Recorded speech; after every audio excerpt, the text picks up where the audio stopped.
සියලු දෙනාම සාදරයෙන් පිළිගන්නවා සිනිරු මැක්ස් ප්ලස් චැනල් එකට. ඔන්න අදත් තවත් සුපිරිම හොර මූවි එකක් අරගෙන ආවා. ෆිල්ම් එකේ නම තමයි මෝහිනී. අද මූවි එකේත් අවසානයේ දක්වා අපිත් එක්ක ඉන්න කියලා ආදරයෙන් මතක් කරන ගමන් අද කතාවට යමු. ෆිල්ම් එක පටන් ගන්නේ වර්තමානයට අවුරුදු 2කට කලින්. නාඳුනන කෙනෙක් කෙල්ලෙක්ව බිම දිගේ ඇදගෙන යනවා. ඇයගේ ඇඟේ මස් හම යනකල්ම. අන්තිමට ඒ කෙනා එයාව මරලා දාලා වලලනවා. දැන් කතාව එන්නේ වර්තමානයට. මෙතන ඉන්නවා කෙල්ලෙක්. එයාගේ නම වෛෂ්ණවී. එයා YouTube channel එකක ඉවුම් පිහුම් වැඩසටහනක් කරන කෙනෙක්. එයා ප්‍රසිද්ධ වෙලා තියෙන්නේ රසකෑම හදන කෙනෙක් විදිහට. එයාගේ වැඩසටහන ඉවර වෙලා රෑලෙද්දී එයාගේ අසල්වැසියා එයා නිදාගෙන ඉන්නකොට එයාගේ කාමරයට එබිකම් කරනවා. ඔහුගේ අරමුණ වෙන්නේ වෛෂ්ණවිට කරදර කරන එක. ඒත් මෙතන අමුතු දෙයක් වෙනවා. වෛෂ්ණවිගේ ඇඟ ඇතුලෙන් කළු පාට හොල්මනක් එළියට එනවා. අසල්වැසියා බය වෙලා බැල්කනියෙන් කනිනවා. එයා බිමට පැනලා බලද්දී එයා දකින්නේ ගොඩක් කැතපෙනුමක් තියෙන වයසක ගැහැණියක්ව. අසල්වැසියා කෑ ගහගෙන දුවනවා. වෛෂ්ණවී ඇහැරෙන්නේ ඔහුගේ කෑ ගහන සද්දෙට. එතකොට එයා දකිනවා අර වයසක ගැහැණිය මෙහිම් කියනවා. ඒ ආත්මය ඔයාව අතාරින්නේ නෑ. එයා ඔයා එනකල් ගොඩක් කල් බලාගෙන හිටියා.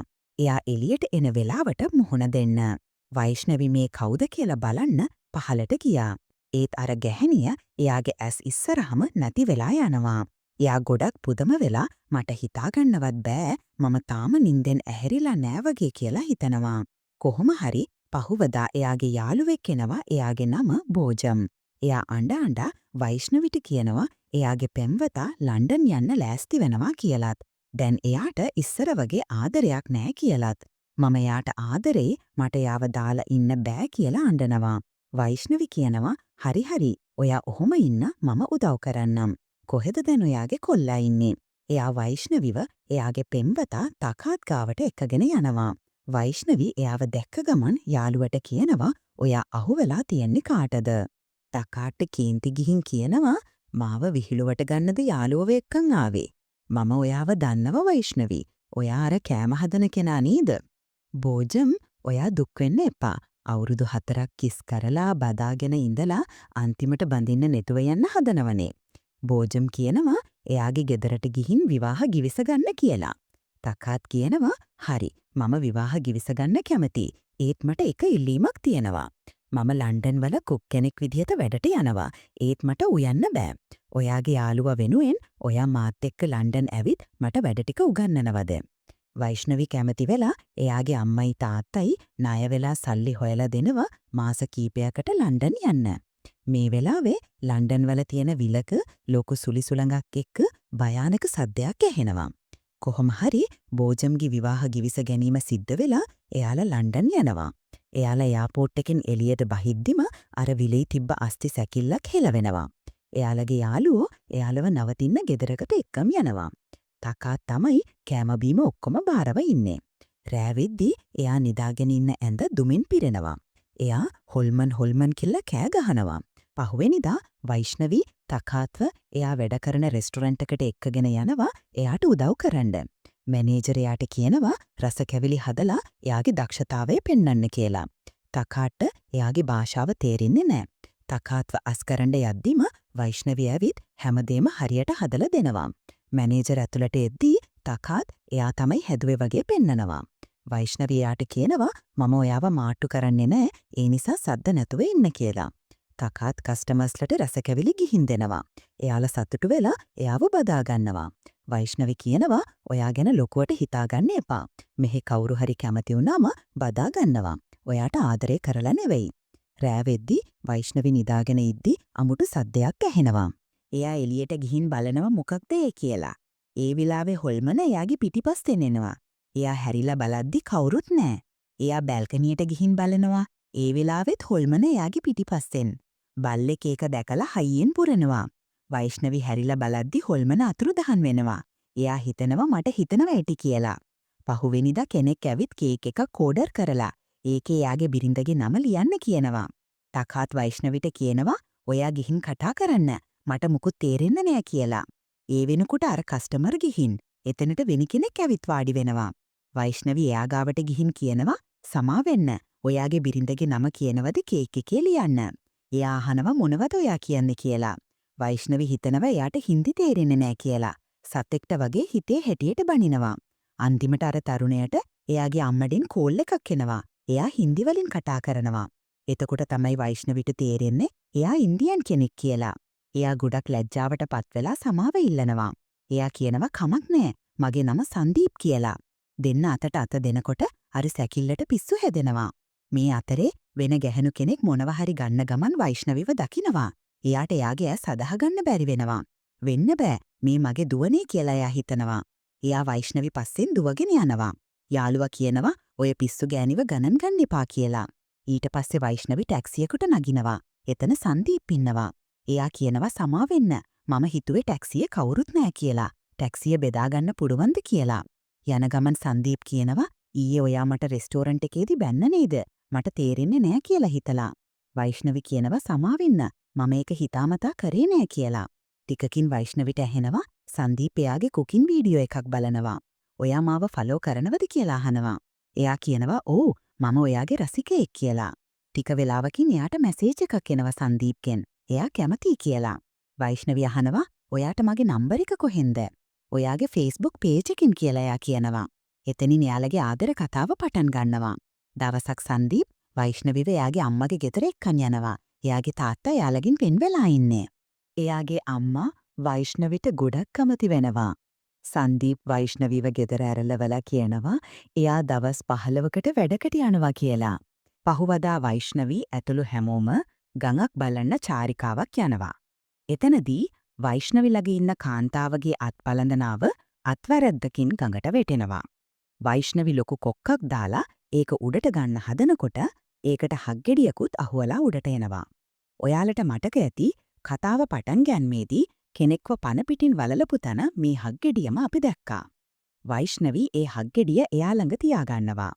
එක පාරටම කොක්ක කැපිලා වෛෂ්ණවිගේ ඇඟිල්ලෙන් ලේ එන්න පටන් ගන්නවා. ඒක හොදන්න එයා ඇඟිල්ල ගඟේ වතුරට දාද්දී එයාගේ ලේ වතුරත් එක්ක මිශ්‍ර වෙනවා. ඒ වෙලාවම ගඟ ඇතුලේ තිබුණු ඇටසැකිල්ලක් ඒ ලේ වලට ප්‍රතිචාර දක්වනවා අපි දකිනවා. ඒකේ මොකක් හරි වෙනසක් වෙන්න පටන් ගන්නවා. සමහර විට අපි දැකපු ඒ ආත්මය මේ ඇටසැකිල්ලට සම්බන්ධ ඇති. ඊට පස්සේ වෛෂ්ණවි ඒ හක්ගෙඩිය අරන් ගිහින් ගෙදර කෝවිලේ තියනවා. එදා රෑම වෛෂ්ණවි ඉන්න තැන ඇරෙන්න ගෙදර අනිත් හැමතැනම බය හිතන දේවල් වෙනවා. පස්සේ එයා හිතනවා ඒක එයාගේ හිතේ මවාගත්ත දෙයක් කියලා. දවසක් පූජාවක් වෙලාවේ වෛෂ්ණවි අර හක්ගෙඩිය පිඹිනවා. එක පාරටම අර ඇටසැකිල්ලෙන් ආත්මයක් ඇවිත් වෛෂ්ණවිගේ ඇඟට ඇතුල් වෙනවා. එයා හැමෝම ඉස්සරහ සාමාන්‍ය විදිහට හිටියත් ඊට පස්සේ තනියම ගඟ ළඟට යනවා. එතකොට තමයි අපි දැනගන්නේ වෛෂ්ණවිට ආවේශ වෙලා තියෙන්නේ මේ ගඟටම දාලා මරපු ගෑනු ළමයෙක්ගේ ආත්මයක් කියලා. ඒත් කවුද මේ ගෑනු ළමයා? එයාව මැරුවේ ඇයි? මේ හැමදේම අපිට ඉස්සරහට දැනගන්න ලැබෙයි. පහුවෙනිදා එයා පළවෙනි කෙනාව මරන්න යනවා. එයා එයාගේ ලස්සන පෙන්නලා ඒ කෙනාව පොළඹවා ගන්නවා. ඒ පුද්ගලයා එයා පස්සෙන් දුවගෙන යනවා. ඒත් එයා අතුරුදහන් වෙනවා. ටික වෙලාවකින් හොල්මන ඇවිත් අර පුද්ගලයාව පිහිනුම් තටාකයට ඇදලා දාලා ඇටකටු කෑලි කෑලිවලට කඩලා මරලා දානවා. පොලිසිය ඇවිත් මිනිය එළියට ගන්නවා. මේ ආරංචිය මනීෂ් කියලා බිස්නස්මෑන් කෙනෙක්ට යනවා. එයාගේ මනුස්සයෙක් තමයි මැරිලා තියෙන්නේ. මනීෂ් කියනවා පොලිසියට කලින් මේ මිනිමෙරුවව හොයාගන්න ඕනි කියලා. අපි ආයෙත් වෛෂ්ණවිගේ ගෙදරට යනවා. එයාලා පූජකයෙක් ගෙන්නනවා. ගෙදර අයිතිකාරයා එයාට කියනවා මෙතන නපුරු ආත්මයක් පාලනය කරනවා කියලා. පූජකයා කියනවා ගෙදර ඉන්න හැමෝම මට ගෙන්නලා දෙන්න. බලමු මේ ආත්මය කාගේ ශරීරයේද ඉන්න කියලා. හැමෝම එනවා ඒත් පූජකවරයාට හොයාගන්න බෑ. වෛෂ්ණවි ගෙදර එන්න හදද්දී එයාට ඇතුළට එන්න බෑ. මොකද පූජකවරයා ගෙදර මන්ත්‍ර ජප කරනවා. පූජකවරයා හැමෝගේම ආරක්ෂාවට ජප කරපු මාල පලදවනවා. මැදියම් රෑ ගෙදර ඉන්න අයට ඇහෙනවා කවුදෝ කියනවා ඔය මාල ගලවලා විසි කරන්න කියලා. එයාලා බය වෙලා දුවනවා. තකාත අහනවා මොකද ඔයාලා දෙන්නට වෙලා තියෙන්නේ? මට නිදාගන්නවත් නෑ. මොන හොල්මනක්ද?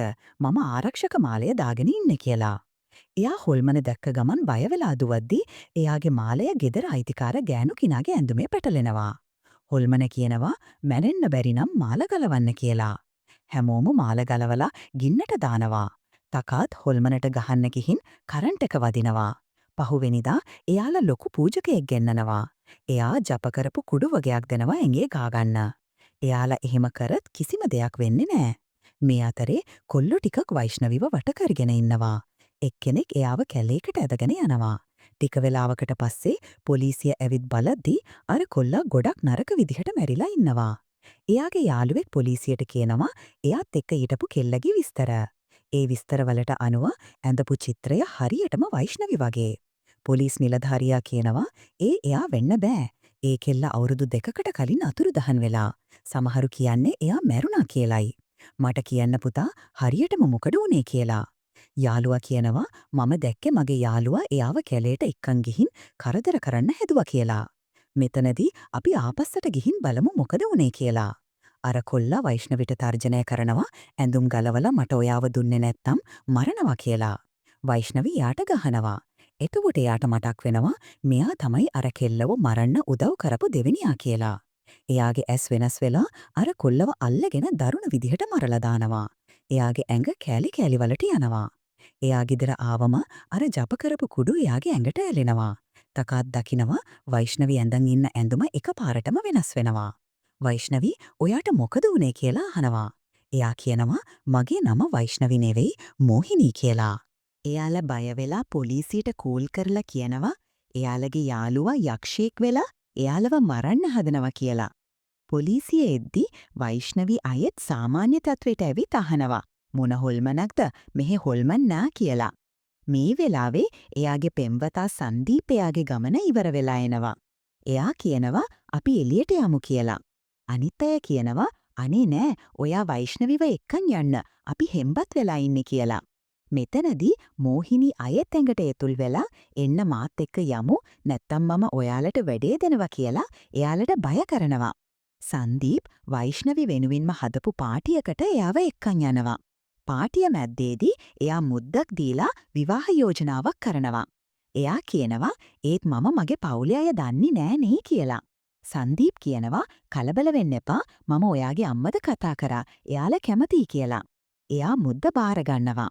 පාටිය අවසානයේ මනීෂ් ඇතුළට ඇවිත් සුබ පැතුම් පුතා කියලා කියනවා. ඒක දැකපු ගමන් මෝහිනීගේ චරිතය ඇඟට ඇවිත් එයා කම්පනයට පත් වෙනවා. මනීෂ්ව දැකපු පරණ දෙයක් එයාට මතක් වෙනවා. සංදීප් කියනවා මම ඔයාව අඳුන්වල දෙන්නම් මේ මගේ තාත්තා කියලා. එයා එයාගේ තාත්තා කියලා දැනගත්තම එයා තවත් කම්පනයට පත් වෙනවා. මනීෂ් හැමෝටම දැනුම් දෙනවා එයාගේ සියලුම දේපල සංදීප්ට ලියනවා කියලා. ඊට පස්සේ මනීෂ්ගේ බීම එක එයාගේ ඇඳුමේ හැලෙනවා. එයා මූණ හෝදන්න බාත්රූම් එකට යද්දී කණ්ණාඩියෙන් මෝහිනීව පේනවා. එයා හිතනවා මම බීලා නිසා වෙන්න ඇති කියලා. මෝහිනී එයාව අල්ලගෙන මරන්න හදනවා. අන්තිම මොහොතේ සංදීප් ඇවිත් තාත්තේ මොකද මේ කියලා අහනවා. කවුරු හරි මාව මරන්න හදුවා පුතා කියලා මනීෂ් කියනවා. ඔයා බීලා නිසා හිතනවා ඇති කියලා සංදීප් කියනවා. මනීෂ් මම බීලා නෑ කියලා කෑ ගහනවා. දැන් කතාව අවුරුදු 2ක් ආපස්සට යනවා. මෝහිනී වැඩට ගිහින් මීටිං එකකට සහභාගි වෙනවා. සමාගමේ අයිතිකාරයා මනීෂ් අලුත් ව්‍යාපෘතියක් ගැන පැහැදිලි කරනවා. මීටිං එකෙන් පස්සේ කෙනෙක් ඇවිත් කියනවා ව්‍යාපෘතියට බිලි පූජාවක් විදිහට දෙන්න ඉන්න කෙල්ලගේ ෆොටෝ එක තෝරන්න කියලා. මේ වෙලාවේ මෝහිනී ඇතුළට ඇවිත් එයාට අමතක වුණ දෙයක් අරගෙන යනවා. එළියේ ඉද්දි එයාට ළමයෙක් ගැන කතාවක් ඇහෙනවා. කොහොම හරි මනීෂ් බිලි දෙන්න ඉන්න කෙල්ලගේ ෆොටෝ එක තෝරනවා. රෑ වෙලා එයාලා පොඩි කෙල්ලෙක්ව අලුත් ව්‍යාකෘතිය කරන තැනට ගෙනihin මරලා එතනම වලලනවා. පහුවෙනිදා මෝහිනීට පොඩි කෙල්ලෙක්ගේ ඇඳුමක කොටසක් හම්බ වෙනවා. එතකොට එයාට මතක් වෙනවා මනීෂ් ළමයි බිලි දෙන එක ගැන කියපු දේවල්. එයාට මේක ලොකු ප්‍රශ්නයක් වෙනවා. එයා එක දවසක් හොරෙන් ළමයි විකුණන තැනකට යනවා. එයා කෙනෙක්කින් අහනවා ව්‍යාපෘතියට ළමයියෙක්ව බිලි දෙන්න ඕනේ කියලා. ඒ මනුස්සයා මෝහිනීව අඳුන ගන්නවා එයා මනීෂ්ගේ කම්පැනිය වැඩ කරන කෙනෙක්. එයා මෝහිනීව ලොක්කා ගාවට එක්කන් යනවා. ඒ මනුස්සයා මෝහිනීව කන්ටේනර් තියෙන තැනකට එක්කන් ගිහින් එකක් ඇරලා පෙන්නනවා. ඒක ඇතුලේ ළමයි පිරිලා. ඕන කෙනෙක්ව තෝරගන්න කියලා එයා කියනවා. මෝහිනීට ළමයි ගැන දුක හිතුනත් එයා කලින්ම පොලිසියට දන්වල තමයි එතනට එන්නේ. පොලිසිය ඇවිත් වෙළෙන්දාවයි එයාගේ මිනිස්සුන්වයි අත්අඩංගුවට ගන්නවා. මනීෂ්ගේ ව්‍යාපෘති භූමියේ ළමයි එක්ක වලලලා තියෙනවා කියන ආරංචිය මුළු ලන්ඩන් නගරේම පැතිරෙනවා. මනීෂ්ව අත්අඩංගුවට ගන්නවා. ඒත් දවස් කීපයකින් උසාවියෙන් එයාව නිදහස් කරනවා. මොකදේ නීතිඥාය කියනවා නාදුනන කෙනෙක් තමයි මනීෂ්ගේ නම කැත කරන්න මේ ළමයව මරලා එතන වලලලා තියෙන්නේ කියලා. ඊට පස්සේ මනීෂ් මෝහිනීව පැහැරගෙන ඇවිත් අහනවා ඇයි මාව මාට්ටු කරේ කියලා. එයා කියනවා ඔයා වගේ මිනිස්සුන්ද පුච්චන්න ඕනෙ කියලා. මනීෂ් කියනවා කාටවත් මාව හිරේ දාන්න බෑ. මම ලේසියෙන්ම එළියට ආවා. දැන් ඔයා මැරෙන්නයි යන්නේ කියලා. එයා මෝහිනීගේ බඩට පිහියෙන් ඇනලා ඔලුවට ගහනවා. මෝහිනී අනේ මාව බේරගන්න මට ජීවත් වෙන්න ඕන කියලා කෑ ගහනවා. මනීෂ් එයා මැරෙන කල්ම ගහනවා.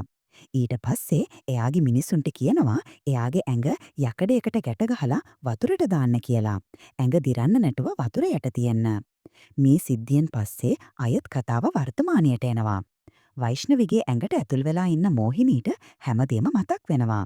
එයා මුද්ද ගලවලා විසි කරලා මනීෂ්වයි එයාගේ පුතාවයි දරුණු විදිහට මරණව කියලා දිවුරනවා. අනිත් පැත්තේ මනීෂ් එයාගේ පූජක යාළුවා ගාවට ගිහින් බාත්රූම් එකේ වුණු දේ ගැන කියනවා. පූජකයා කියනවා ඔයාට පෙනුනේ මෝහිනීව කියලා. මනීෂ් කියනවා එයාවෙන්ද බෑ මම එයාව මරලා වතුරට දැම්ම කියලා. පූජකයා කියනවා එයාගේ ශරීරය මැරුණා. ඒත් දැන් එයාගේ ආත්මය ඔයාගෙන් පලිගන්න පස්සෙන් යනවා. මෝහිනීගේ ආත්මය අවුරුදු ගානක් බලන් ඉඳලා ඔයාගේ පුතාගේ පෙම්බතිය වෛෂ්ණවිගේ ශරීරයට ඇතුල් වෙලා තියෙන්නේ. එයා හරියටම මෝහිනී වගේ පේන නිසා. එයා කවදාවත් ඒ ශරීරයෙන් යන්නේ නෑ කියලා. මනිෂ් ඒක විශ්වාස කරන්නේ නෑ. එයා එයාගේ පරණ බිරිඳ සංදීප්ගේ අම්මා ගාවට යනවා. එයා කියනවා ඔයා තමයි වෛෂ්ණවිව ගෙනාවේ මාව මරන්න. එයා කියනවා ඔයාට සිහියක් තියෙනවද? වෛෂ්ණවි ඔයාව කොහොම අඳුනනවද කියලා. ඒ වෙලාවේ මෝහිනී එතනට ඇවිත් මම තමයි කියලා මනිෂ්ට ගහන්න පටන් ගන්නවා. එයාගේ නැන්දම්මට දැකපු දේ අදහගන්න බෑ. ඔයාට කොහොමද මෙච්චර ශක්තියක්? ඔයාට යක්ෂ ආත්මයක් වෙහිලා කියලා කියනවා. එයා මෝහිනීගෙන් බැගෑපත් වෙනවා. මනිෂ්ව අතාරින්න කියලා. මෝහිනී කියනවා මමත් එයාගෙන් බැගෑපත් වුණා. මට ජීවත් වෙන්න දෙන්න කියලා. ඒත් එයා මාව මැරුවා. එයා මැරෙනකල් මම එයාව අතාරින්න නෑ කියලා. ආරක්ෂකයෙක් ඇවිත් එයාගේ ඔලුවට ගහනවා. ඒත් මෝහිනීට මුකුත් වෙන්නේ නෑ. මෝහිනී එයාව අල්ලගෙන අනුකම්පාවක් නැතුව ගහලා මරලා දානවා.